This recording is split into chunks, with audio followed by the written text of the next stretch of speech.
Maya's fingers trembled as she traced the edge of her coffee cup, watching steam curl upward like the anxiety that perpetually coiled in her chest. While across the crowded cafe, someone was watching her with the same nervous intensity she reserved for shadows. The notification chimed softly at 2:47 a.m., cutting through the silence of Maya's studio apartment like a gentle whisper in a cathedral. She'd been hunched over her drawing tablet for hours, lost in the intricate details of a logo design that would never see daylight. Another piece for her portfolio that existed only in the safety of her hard drive. Your work speaks what words cannot. I'd like to commission something personal.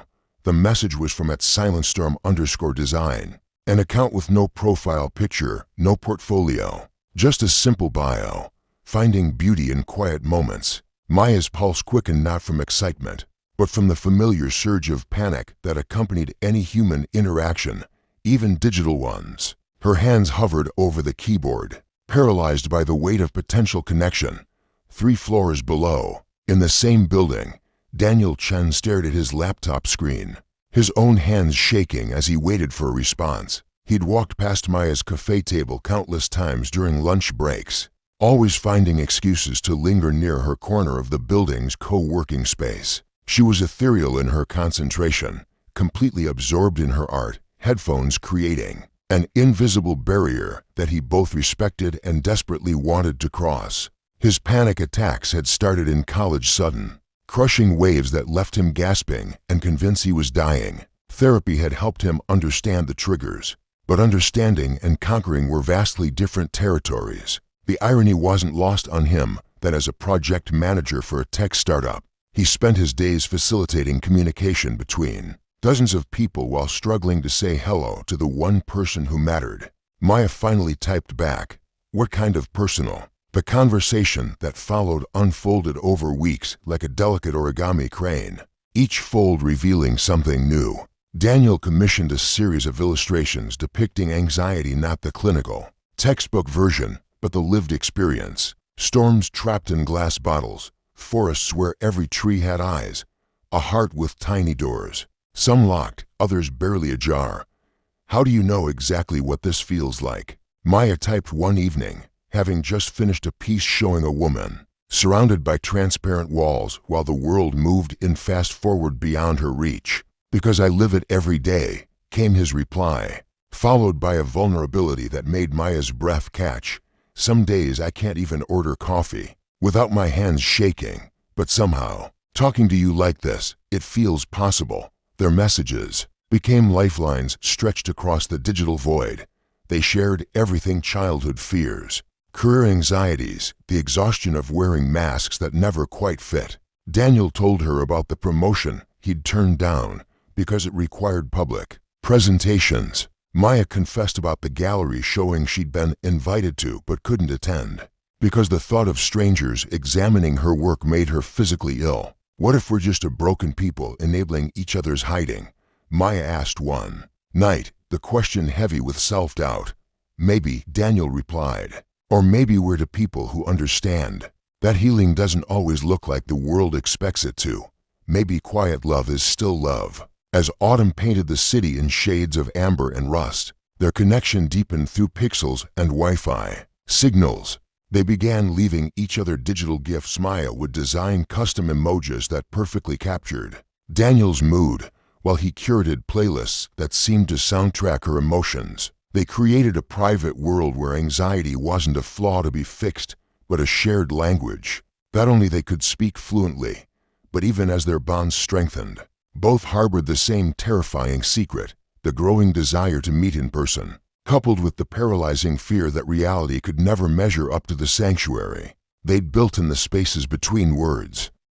"I think I'm falling in love with you," Daniel typed, then immediately deleted the words. Then typed them again, deleted, typed. The cursor blinked at him mockingly, a metronome keeping time with his racing heart. It was a Tuesday in November when Maya discovered the truth by accident. She'd forgotten her laptop charger and decided to work in the building's communal cafe. Instead of her usual isolated corner, the space buzzed with the gentle chaos of creative minds at work: designers sketching, writers typing, entrepreneurs pitching ideas to imaginary investors. She'd claimed a table near the window and was sketching preliminary concepts for Daniel's latest commission when she overheard a conversation at the next table. "Chen's having another one of his episodes," someone said in a stage whisper that carried farther than intended. "Third time this month." Sarah had to take over his client presentation again. Maya's pencil stilled.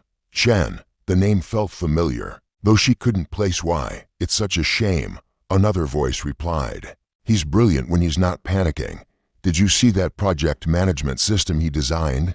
Revolutionary stuff, but put him in front of people. I heard he hasn't been to a team meeting in person for 6 months. Just dials in from his apartment. Management's getting frustrated." Maya's stomach clenched with recognition, not of the person they were discussing, but of the situation. She'd lived variations of this conversation, had been the subject of similar whispered concerns. The weight of other people's frustrated sympathy was crushing and familiar. That evening, she messaged Daniel with unusual directness. "Tell me your real name." The typing indicator appeared and disappeared several times before his response came. "Does it matter? We're more real in this space than I am anywhere else." "It matters because I think I know you," she typed, her hands trembling. "And if I'm right, then we've been hiding from each other in the same building for months." The silence stretched for 17 minutes. Maya counted. Finally, "Daniel Chen, project manager, 7th floor. And yes, I've seen you in the cafe. I've wanted to talk to you every single day, but I couldn't figure out how to cross that distance between your table and mine without having a panic attack." Maya stared at her screen, memories reorganizing themselves like puzzle pieces finding their proper places. The quiet man with the kind eyes who always sat 3 tables away. The one who ordered the same black coffee she did. Who sometimes caught her eye and offered a small, nervous smile before quickly looking away. "You're Silent Storm," she typed. "And you're the woman I've been half in love with since the first day I saw you drawing." The admission hung between them, more terrifying and beautiful than anything they'd shared before. They were no longer anonymous. Digital souls they were to people occupying the same physical space, breathing the same recycled air, yet still separated by the vast geography of their fears. "What happens now?" Maya asked. "I don't know. Part of me wants to run downstairs right now and find you. Part of me wants to disappear entirely, because this feels too big, too real, too much." Maya understood. The safety of their digital relationship lay in its controllability. They could edit their thoughts, craft their responses, log off when the weight became unbearable. Physical presence offered no such luxuries.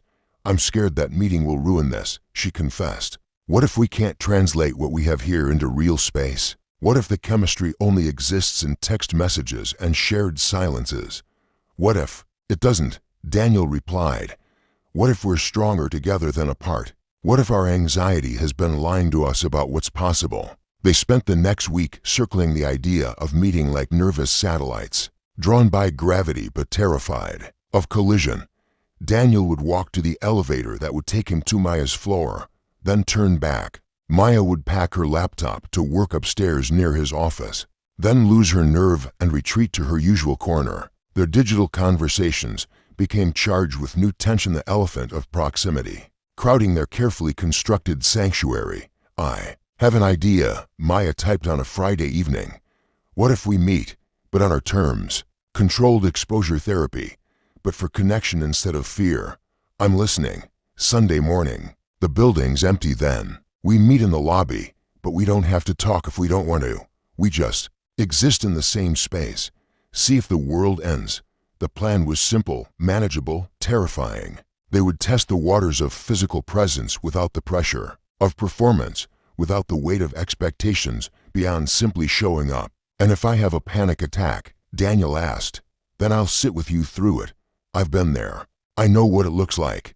And if you can't do it, if you change your mind, then we go back to this. No judgment, no loss, just understanding." As Sunday approached, both Maya and Daniel found themselves caught between anticipation and dread. Their carefully constructed digital world suddenly feeling both precious and fragile. A butterfly cocoon about to be tested by the harsh light of reality.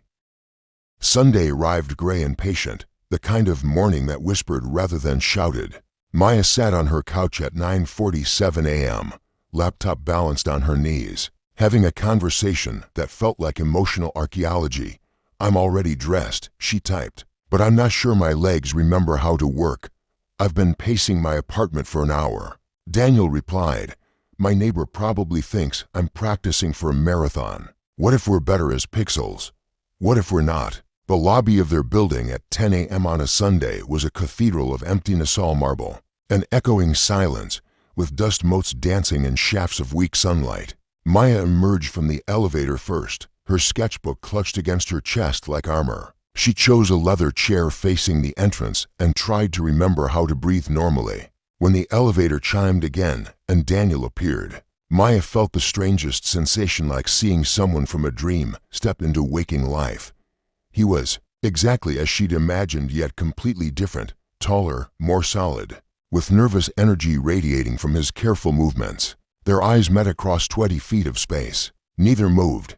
Daniel's hands were visibly shaking. Maya's heart was performing percussion against her ribs. They stared at each other like wildlife in mutual assessment, ready to flee, but curious enough to stay. Slowly, Daniel raised his hand. In a small wave, Maya waved back, the gesture so simple yet monumental that she almost laughed. He walked halfway across the lobby and stopped.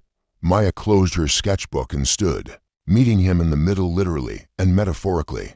"Hi," Daniel said, his voice softer than she'd imagined. "Hi," Maya replied, and discovered that her digital vocabulary had temporarily abandoned her. They stood there, to people who had shared months of intimate conversation, suddenly reduced to single syllables. But somehow it felt right. The silence between them wasn't empty, it was full of recognition, understanding, shared relief at having finally crossed the uncrossable distance. "Your hands are shaking," Maya observed gently. "Yours too," Daniel noted with a small smile. They were both right. They were both terrified. They were both here. "Want to sit?" Maya asked, gesturing toward a pair of chairs positioned at a comfortable angle, close enough to talk, far enough to breathe.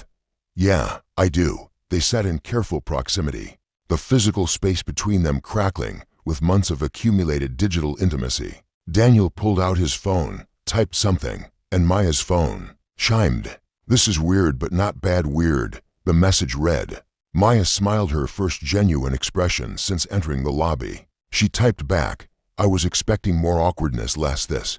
"What is this?" Daniel typed, even though he could have spoken the words aloud.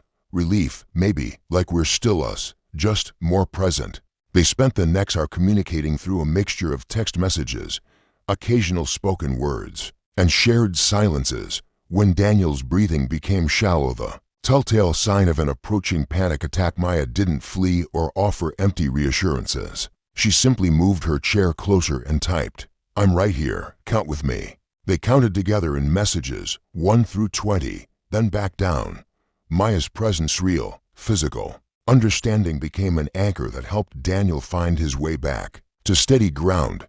"Thank you," he whispered when his breathing normalized. "Thank you for letting me help," Maya replied, and meant it. Being needed, being useful in someone else's healing, felt like discovering a superpower she never knew she possessed. As the morning stretched toward afternoon, their conversation began to flow more naturally between digital and verbal communication. They discovered that their connection translated beautifully to shared space.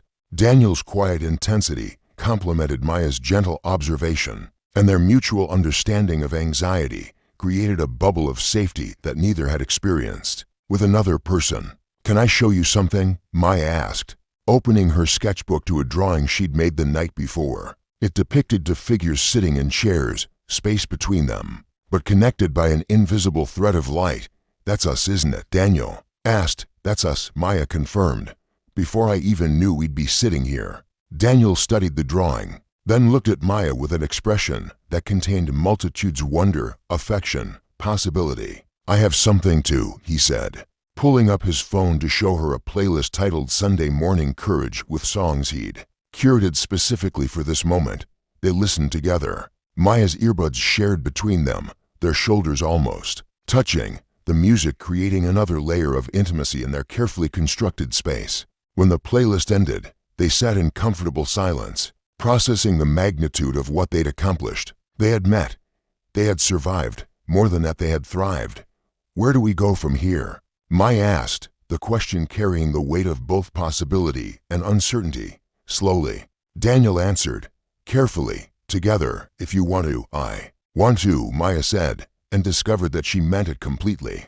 But I also want to keep this the messages, the digital space, it's part of us now. Our safety net, Daniel agreed. Our private language. As they prepared to leave the lobby, both felt the shift. They were no longer two isolated individuals, struggling separately with their demons. They were something new, a team, a partnership, a shared experiment in connection despite anxieties, lies about impossibility. Walking toward the elevator, Maya reached for Daniel's still trembling hand. He intertwined their fingers, both of them shaking, but holding on anyway. Next Sunday, Maya asked as the elevator arrived. Next Sunday, Daniel confirmed. Maybe we'll try the cafe. Maybe we'll try talking out loud the whole time. Maybe. He smiled. Or maybe we'll just sit together and be quietly brave.